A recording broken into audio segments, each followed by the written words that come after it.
The message arrived on an ordinary evening, the kind that slipped by unnoticed until it didn't. Alina was in the living room, folding laundry with the television murmuring in the background. The house felt calm, familiar, safe. 11 years of marriage had built routines so strong they felt unbreakable. That night was supposed to be no different. Her phone buzzed on the coffee table. She ignored it at first, finishing the towel in her hands. When it buzzed again, she sighed and picked it up, expecting a work notification or a family group message. The name on the screen made her pause. Mara, her younger sister. Alina frowned. They rarely texted this late. She opened the message. You deserve to know. I didn't mean for it to go this far. Her chest tightened.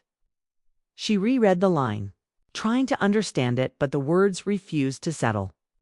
Another message appeared almost immediately, followed by images loading slowly on the screen. Alina's hands began to shake before the pictures were even clear. She knew the room in the photos, the couch, the lamp, the framed photo on the wall from their anniversary trip. Her living room. And standing too close together were two people she knew better than anyone else. Daniel, her husband. Mara, the air seemed to leave the room. Alina sat down hard on the edge of the couch, the phone still glowing in her hand. She didn't cry. She didn't scream. Her mind simply stopped moving forward and started falling inward. The betrayal didn't hit like a storm. It seeped in slowly, heavy and cold. Every detail in the photos burned into her memory, the way Daniel's hand rested casually. The way Mara's smile looked nervous but familiar. These were not strangers caught in a mistake. These were people who had chosen this moment again and again. Alina stared at the screen until it went dark. Her first instinct was denial. There had to be an explanation, a misunderstanding, a badly timed joke. But the longer she sat there, the more memories rose up to meet the truth.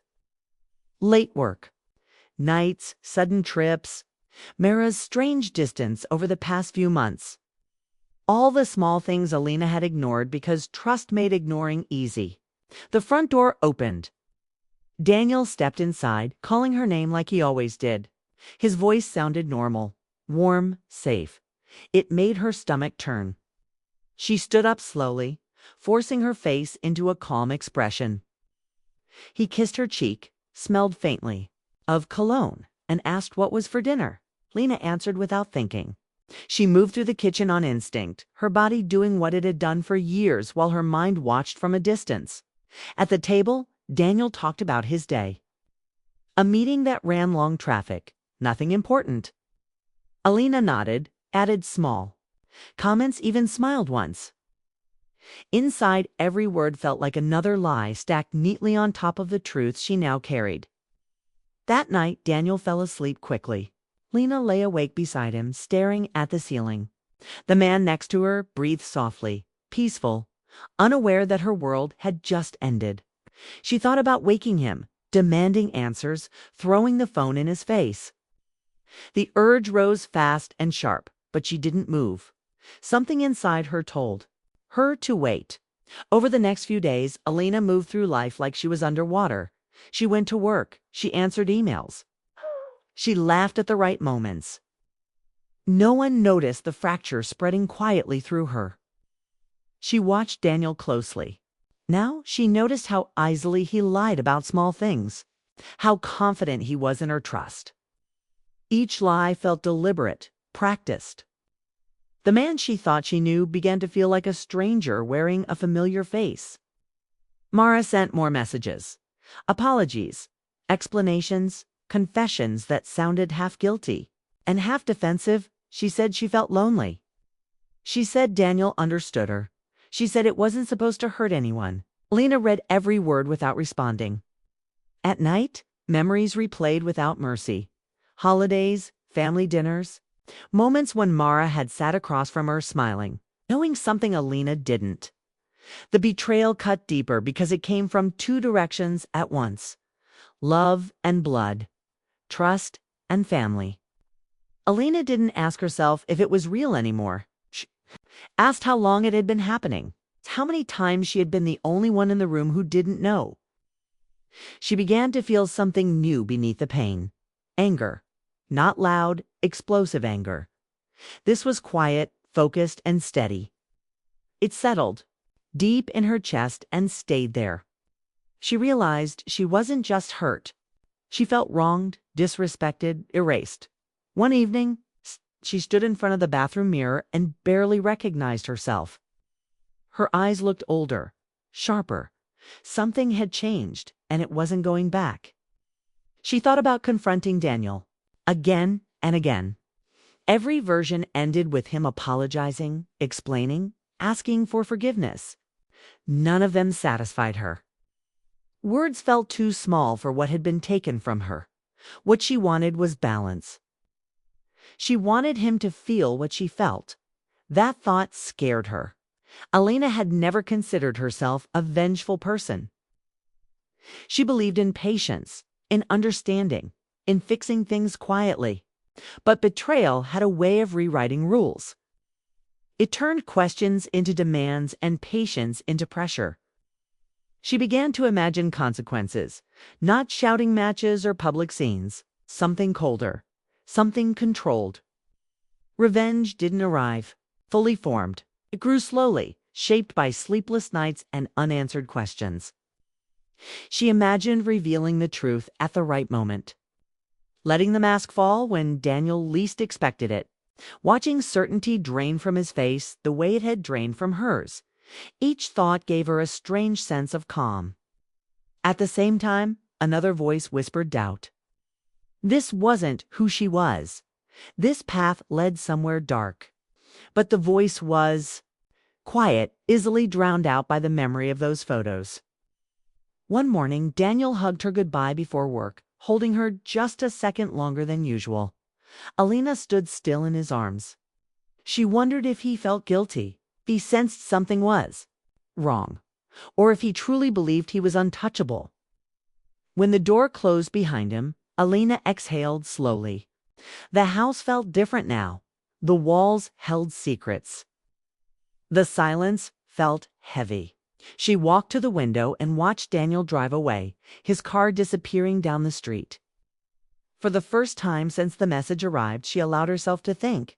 Clearly, this wasn't just about heartbreak. This was about choice.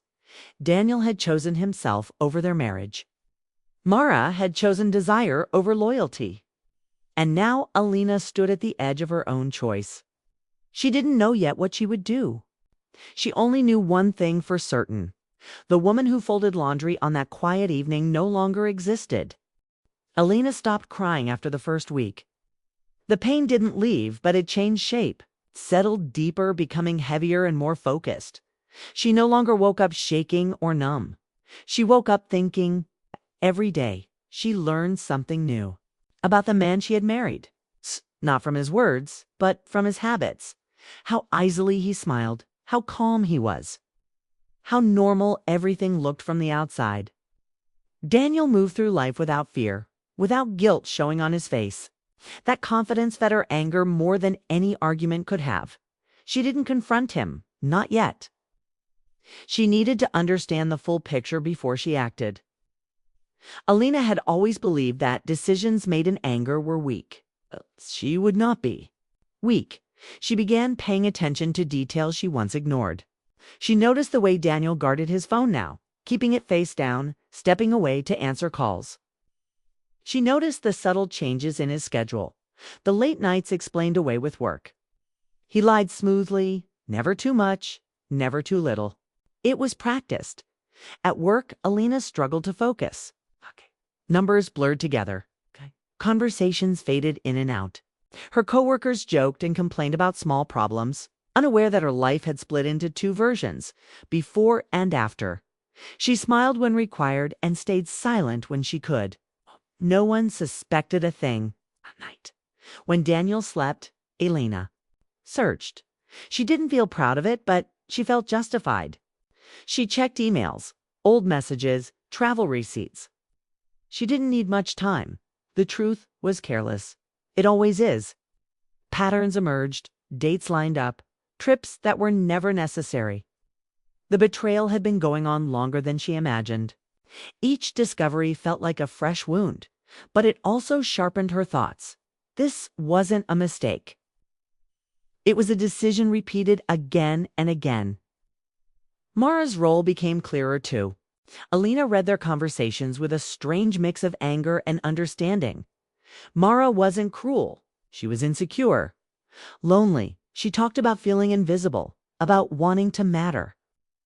Daniel fed that need carefully, saying just enough to keep her close. In his messages, he painted himself as misunderstood, unappreciated, trapped. He had never once said those things to Alina.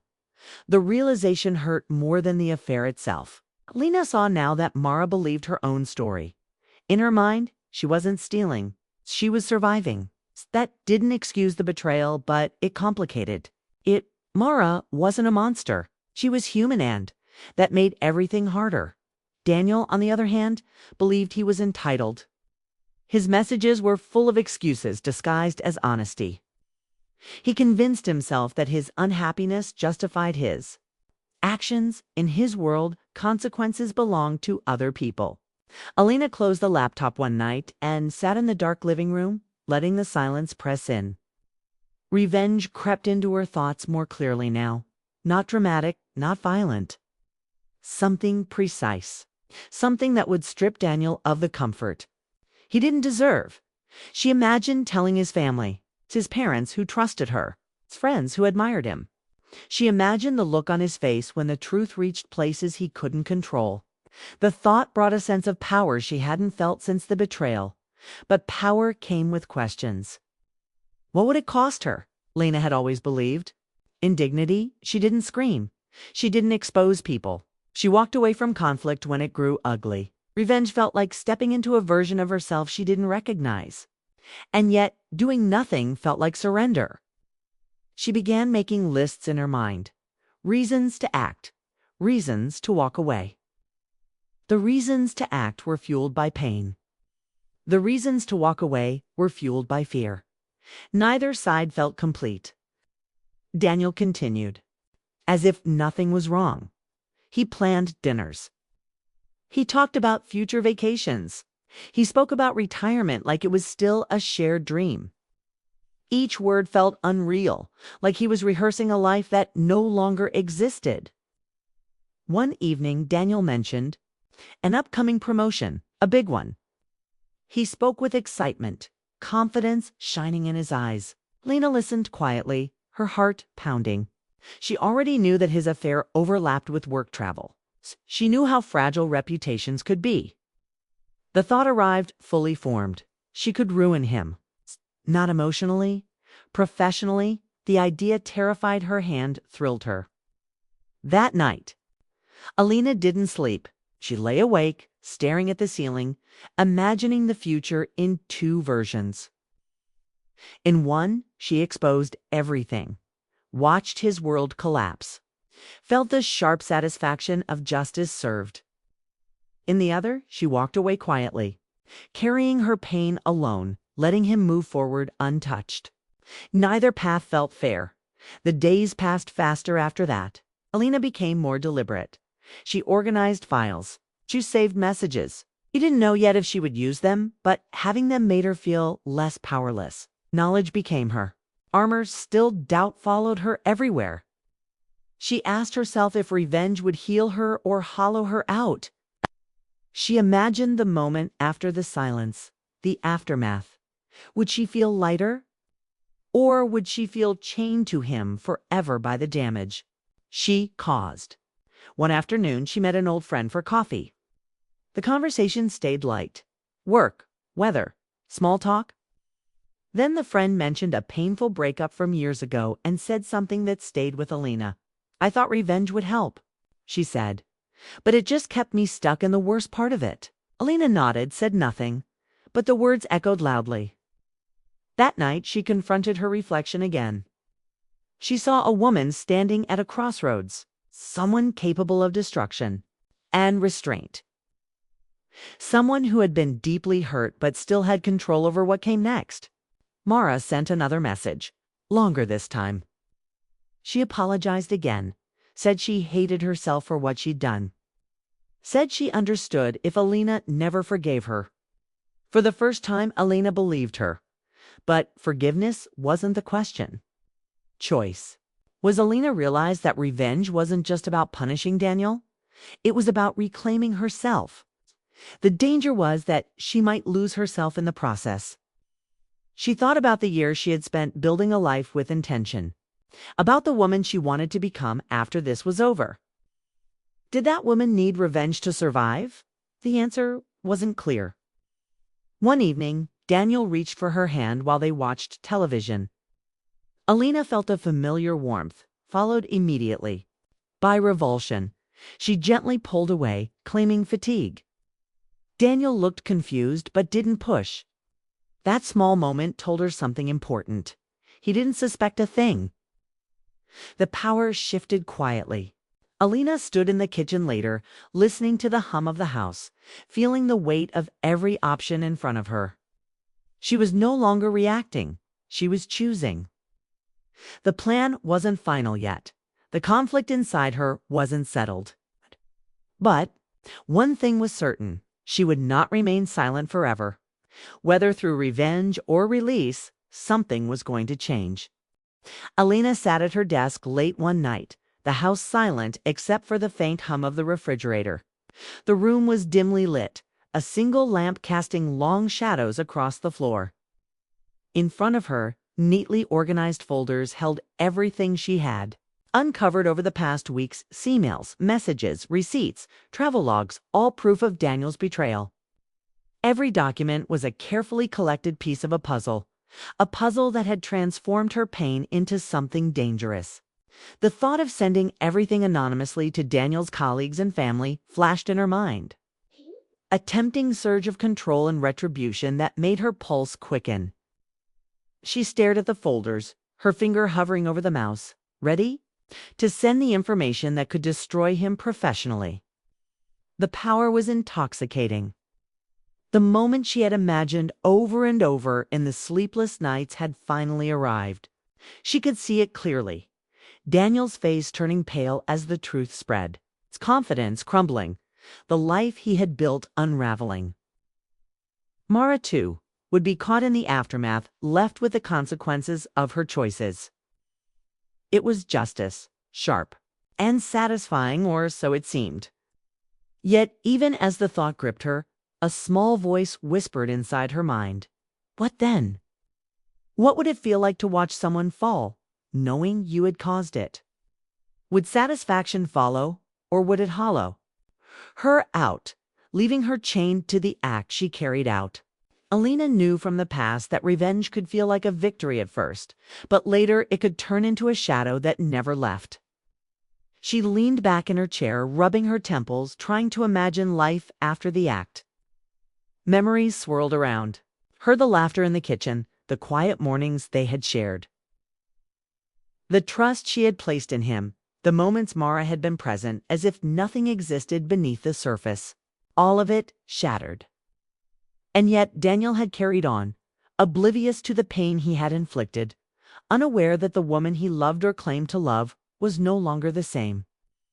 Alina felt a mixture of anger, grief, and power, all tangled together. She realized that the act of revenge wasn't just about him, it was about her reclaiming her sense of control over her own life. She remembered the first night she had seen the messages, the photographs that burned into her mind. Back then, everything had been raw and chaotic. She had been consumed by shock and disbelief, not knowing how to process the truth. Weeks had passed, and the rawness had evolved into a focused determination. She had planned carefully, collected evidence, considered consequences. But now, sitting at the edge of action, fear settled in, not fear of Daniel, but fear of losing herself in the act. She thought about Mara again. The girl had been lonely, insecure, looking for validation, and Daniel had been careless with that. Vulnerability. Mara hadn't acted purely out of malice. She had acted out of need, weakness, desire. That realization softened the edge of Alina's rage slightly. Mara was human, flawed, vulnerable in her own mind. She had her justifications. Daniel, however, had wielded both of them carelessly, convincing himself that he was entitled to both their loyalty and their indulgence. Alina closed the folders. Evidence was real, undeniable, yet she felt no excitement in wielding it. The thrill she had imagined was not there.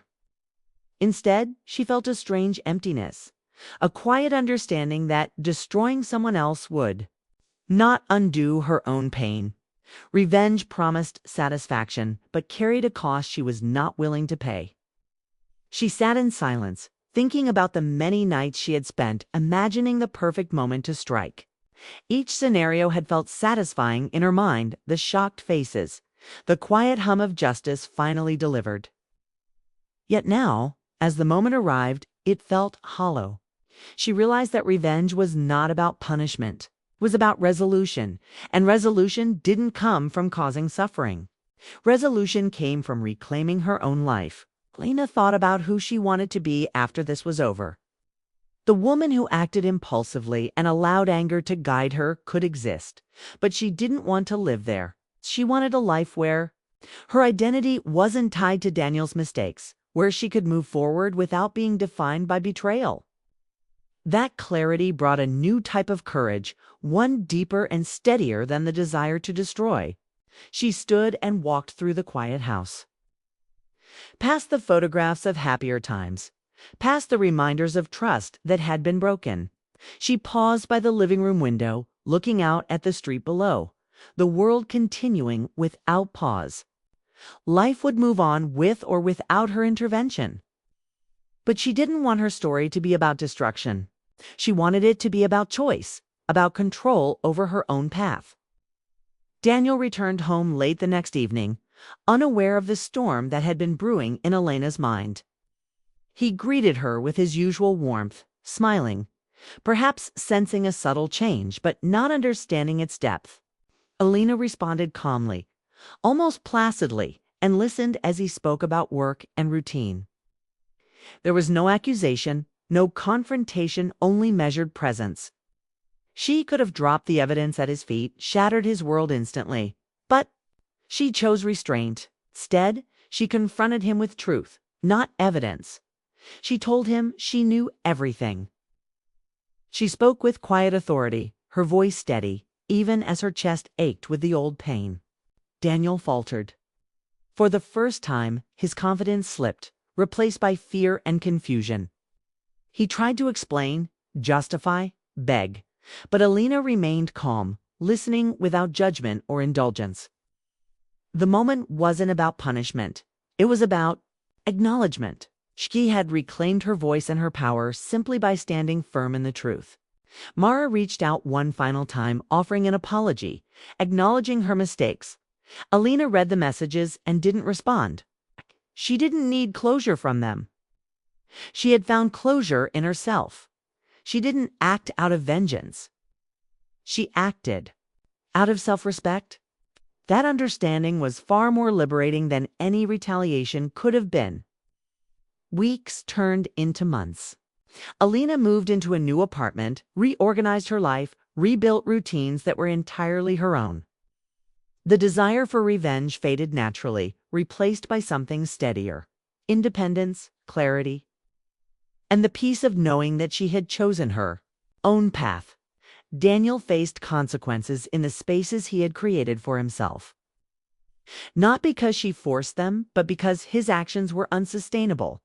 Elena reflected often on the lessons this time had taught her.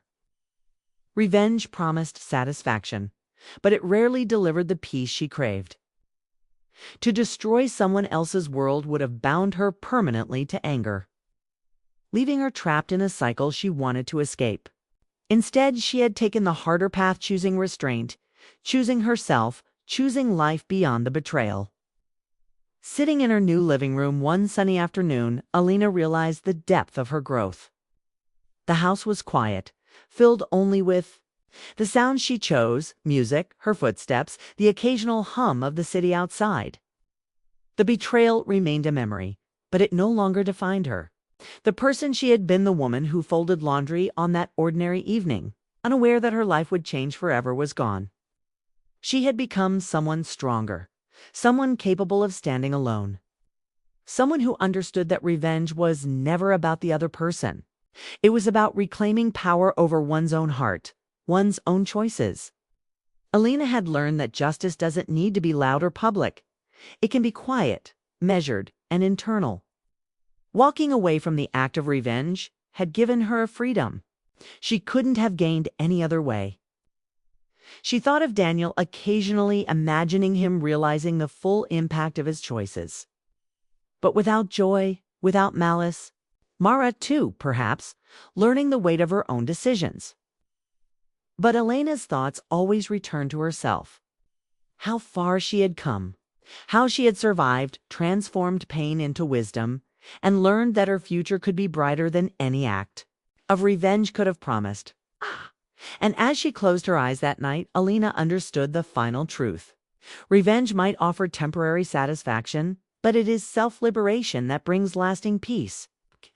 She had chosen herself over anger, clarity, over chaos, and in that choice, she found the closure that no act of retaliation could have ever provided.